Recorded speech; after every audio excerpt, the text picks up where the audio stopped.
Good afternoon, ladies and gentlemen. Welcome to the MCM game stage. Come on, a bit more enthusiasm. So basically, that's what I like, hecklers. So what we're going to do now is, we've got a very special guest, all the way from Ubisoft Toronto. We've got the art director on Splinter Blacklist, Scott Lee. Come and join me. Thank you for joining me. Thank you, everybody. So take a seat. Thank you.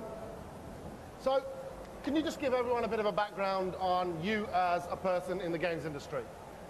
I am a good person, very kind. That's what they all say. Gentle person. Yeah, I've been in the industry coming up on 9 years. I used to be a comic book artist, which means that Comic Cons are like home to me. I've been going to these things for decades. Used to draw back in the old days when we used to rip you guys off with, you know, multiple covers and whatnot, right? That was, I used to be an artist way back in the day. I kind of, you know, I love video games. I fell into video games, and here I am years later. Is any of your stuff here? Could we find it? If you find one, I'll give you a prize. One of my old back issues or something. There you go. That's the challenge, Wow. ladies and gentlemen. It's going to be hard to find. It's been a long time. So you've worked on lots of video games in the past 5 years or so? Yep. You actually worked on, was it the Scarface on the PS2? Yep, Scarface on PS2. I worked on Prototype, which was kind of near and dear to my heart, from Activision. And I worked on Max Payne 3 briefly, and I've been with Splinter Blacklist from the beginning. Oh, brilliant. Yeah. So can you talk us about what we're going to see today and what you're going to talk about and run everybody through? Great. Today we're going to do a little overview of Blacklist. Our demo is a bit of a slice from the game. It's not exactly the newest thing. This demo is a bit older, so things are better right now. Trust me. When it comes out, it's going to look even better. It looks pretty good still. What I want to do is maybe kind of go through some of the setup stuff and spend a little more time with you guys talking about the hub, the customization, things like that, and then jump into a map for a brief amount of time. I think you know, in these demos, when we do live demos, you know, we want to show people as much of the game as possible, so we don't spend a whole lot of time going into a lot of the stuff that you guys as players would spend a lot of time with, which is all the setup, all the prep for the missions and stuff like that. So I think this is a really good chance to go into a lot of depth with that. So you're here all weekend with us, right? On tomorrow Yes. we're doing a stealth run through, and on Sunday we're doing an action run through. Yes. But this is just our general overview, right? Yes. Okay. Fantastic. So, are we ready to jump in? Very We are ready to excited. jump in. We're jumping in. So Look at that. Look at it. It's amazing. Can you just kind of give us an insight into what this is now that we're about to see? Oh, and we fade in drama. So this is a huge change for Splinter Cell, and for you know, for fans of Splinter Cell, the fact that you have a home base, not only in the game but in the narrative, is a big change for all our fans. Sam is now the leader of 4th Echelon. He is no longer the lone wolf. He's not a guy who's out there in the field without any support, you know, trying to figure his way out. He's the leader, and leaders have bases, and leaders have teams. So you can see that his crew's there, and you can actually engage in conversations with them. So what goes on in this hub? So you're having a conversation right now with Grim. Grim's obviously a character from Splinter Cell in the past. She's looking really good now, though, right? Spending some money on her clothes and stuff. So in the hub, you can do a variety of things. If you talk to one of your team members, in this case, you can unlock co-op missions. You see Grim missions down below. There are a certain type of co-op mission. In this case, we're going to jump right into a plane upgrade. And you can upgrade different parts of your plane. The view is cut off for player Ray. You can't see what he's. It's okay on the main It's okay screen, on the thing. It says he's got a plane.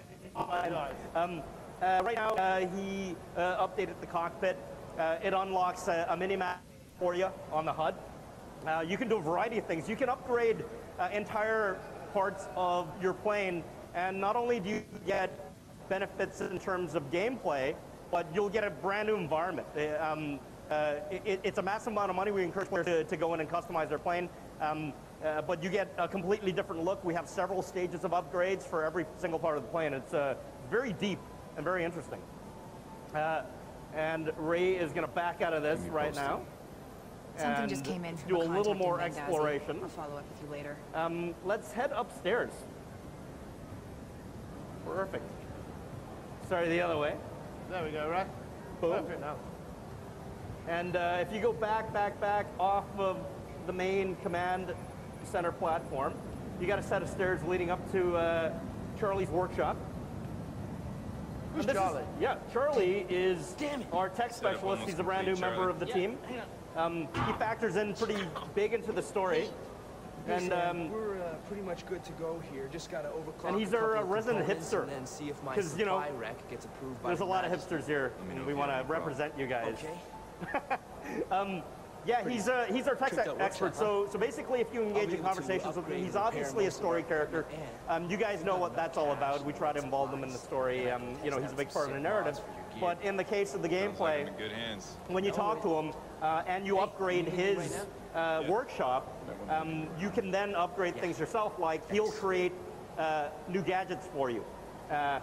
Basically, you're unlocking gadgets, but in the guise of the narrative, it's Charlie who's building these gadgets. So you might see some of the work in progress on the stable and stuff. You can also unlock prototype weapons and things like that. In this case, we can jump in and customize gear. So this is a big deal. Maybe we'll talk about some of the customization stuff in the menu later, but you know, we have a huge, very deep customization system with Blacklist. And it's not only cosmetic. You know, I'm a huge fan of the op suit. I was a big Splinter Cell fan when I came onto the project. And what is it that I wanted to do first? Well, I'm going to bring back the op suit, of course, because it's like Batman without his uniform, right? Like, who cares? So we really wanted the suit back, and you know, having to decide on one suit is not pleasant for an art director. So we made many, and they have different functions. It really kind of grew. If you say choose heavier, I don't know if you can jump into the, there you go. If we jump into loadout A and then go down into the suit, click, click, click, right there, and you click on that. Oh, these are the goggles, or you can go into the suits, right? Basically what you can do is the goggles have different functions as you go. If you choose different types of jackets or pants, even gloves and shoes, you can change not only the looks of these things, you can choose different categories. So if you want to be more protective, for instance, well, I know you're a certain kind of gameplay style player, so you want to be more protected from bullets. It means that you expect to get shot a lot. You know, that kind of precludes the notion that you're gonna want to go and shoot people. Now that makes you noisier though in the game. It makes you not be able to carry as many gadgets. But you can carry a heavy gun. You know, that's how it works. You choose a lighter outfit, it's less protective, but you're much more stealthy, enemies can't hear you as well, and you're able to carry more gadgets. So you know, we went really deep with the customization system, and I think people are gonna love it. On top of that, of course, my area of expertise is all cosmetics, and we want to make the stuff look really kick-ass. So there's multiple different patterns of camo, different colors, complete different outfits. Of course, I think one of the pre-order bonuses that we have right now is something we call the upper echelon suit, and that's the Chaos Theory suit. And I'm a big fan of Chaos Theory, and we completely recreated the Chaos Theory suit, so you can actually go and play the entire game in the Chaos Theory suit. And that's the best so one, cool. right? Yeah, it's awesome. Let's we can back out of this. We got the right outfit on. Perfect. Charlie. Thanks. And you know, we have physical representations of all the stuff that you want to upgrade in the game. So if you go back there, I like to call this his ninja closet. Everybody wants a ninja closet, right? You open it up and you got all your gear. So you know, he's got his suit there. There you see an example of one of the heavier outfits. It's an assault outfit, so it's going to afford you some bullet protection. It's going to make you a little heavier and noisier. Over to the right, you can see your weapons, and you can you can see a little glimpse of some of the weapons that you can choose from. Over on the other side, if you turn around, are an assortment of gadgets that you have there as well. So it's pretty cool. So gadgets are a big thing in Splinter Cell, right? Absolutely. Gadgets are real kind of bread and butter for us. You know, gadgets are what really kind of defined Splinter Cell from the beginning. And this time around, you know, we really wanted to bring it back, and we wanted to embrace it. And then we wanted to kind of embrace it in the kind of way that, you know, games have become, right? And the way that fans expect. That means it's deeper. Obviously, we have way more different types of gadgets. And not only that, what we really wanted to do was we wanted to encourage players to use the gadgets. You know, Splinter Cell is a challenging game. I'm not going to mince words about it. It's a game that's meant to be tough to play. You know, we're making sure that it's not frustrating, but it provides a certain amount of challenge, and we want to encourage players to actually help you play certain gameplay styles by choosing certain gadgets. So these aren't just, I'm gonna have 10 different kinds of grenades that look a certain way. All these things really have a certain kind of purpose. You know, you have a certain amount of slots that you can have. You want to gear yourself properly for a certain kind of mission. You want to play a certain style. Say you're a Ghost player. You are a traditional Splinter Cell stealth player. What are you going to do? Well, you're not going to take grenades with you and blow people up. That's not your style. Which means that you're going to take silent weapons. You're going to take non-lethal weapons. You're going to take spy gear, like things that you can spy on, things that you can attract people away with, decoys, things like that. So we have sticky cams. It makes noise. It can also electrically charge and wipe out several enemies non-lethally. You can have a flying drone, for instance, and that has a bunch of non-lethal measures where you can take people out and obviously go into a whole bunch of different places. You know, for us, it's sort of a gameplay representation of what it means to feel like Sam Fisher, right? So Sam Fisher is now a guy in charge. Not only that, he's a guy who's you know, been in all these missions over the years, and we feel like we want you as a player to feel like he is. He's prepared, he's skilled, he doesn't run in blind into situations. He's a guy who approaches situations, assesses it, and kind of surgically, you know, enters areas and is able to escape without being noticed. And if you want to play like that, well, you can gear yourself up like that. Brilliant. So can you talk us through what we're going to do now then? We're going to go back and we're going to show you the heart and soul of the Paladin. That's the name of our flying base, and that is the SMI. That's the table that you see there and the monitors that you see around. The SMI is basically, in Sam's world, it's his eyes on the world.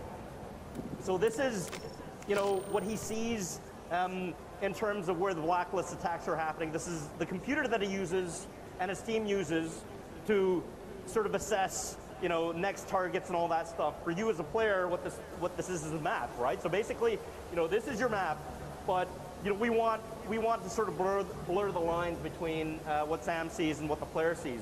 The big thing for us here, of course, is the fact that this map actually crosses all game modes, and we're really excited about it. If you pop up there, you see an unlocked co-op map, and we've recently shown you guys the co-op demo. And of course, we can hop over to multiplayer. Spies vs. Mercs is back.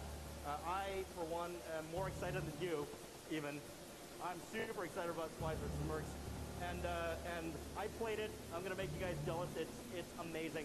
It's an unbelievable amount of fun, and you get so unbelievably immersed in it. It just hours pass, and you don't know where it went. And you know, it tends to, if you don't gear yourself up, you know, you annihilate it, just like that game used to be, and it feels great now. All this stuff is live. This is a live menu. What that means is that, say you're playing single player, and a couple of your buddies jump in and start a adversarial match. Well, their name's going to pop up right onto the map, live in real time, and go, hey, so